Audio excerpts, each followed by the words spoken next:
June నెల గురువు యొక్క మార్పు అనేటువంటిది మేషరాశి వారికి వాహన యోగం, గృహయోగం, మీ తల్లి నుండి చక్కటి ఆశీర్వాదాలు మీరు పొందబోతున్నారు.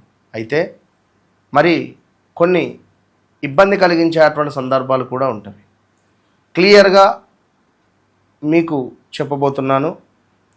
సొంత ఇల్లు కొనుగోలు కావచ్చును, లేదా ల్యాండ్ కొనుగోలు చేయడం కానీ, లేదా భూమి కొనడం కానీ, భూమి అమ్మడం కానీ ఇలాంటివి ఉండబోతున్నవి. అదేవిధంగా కుటుంబానికి మంచి సౌకర్యాలను కల్పించేటువంటి శక్తి మీకు రాబోతున్నది మేషరాశి వారికి.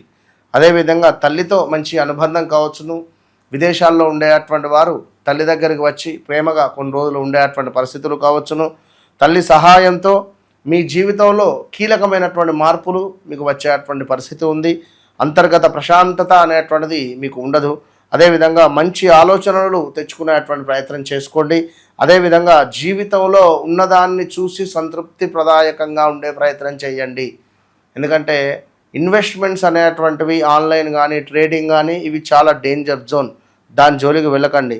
కారు, వాహనము కొనుగోలు చేసేటువంటి యోగము ఉన్నది. దీంతో పాటుగా యోగము ఉన్నప్పుడు రోగము ఉంటుంది. రోగం ఏమిటి? వాహన ప్రమాదాలు. సో వాహనము నడిపేటప్పుడు జాగ్రత్త.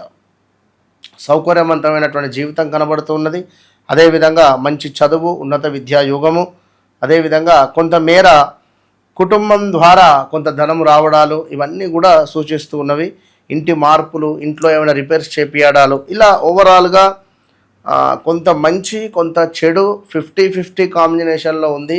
ఏది ఏమైనప్పటికీ కూడా మేషరాశి వారు వ్యక్తిగతంగా వారు తప్పకుండా కూడా మీ జాతకాన్ని చెక్ చేసుకొని ముందుకు వెళితేనే మంచి ఫలితం ఉంటుంది. నేను మీకోసం ఉదయం ఒక 3 గంటలు, సాయంకాలం ఒక 2 గంటలు, 5 అవర్స్ నేను కేటాయిస్తున్నాను. చాలామంది వస్తున్నారు, చాలామంది కలుస్తున్నారు. సో మరి మీదే ఆలస్యం. All the best.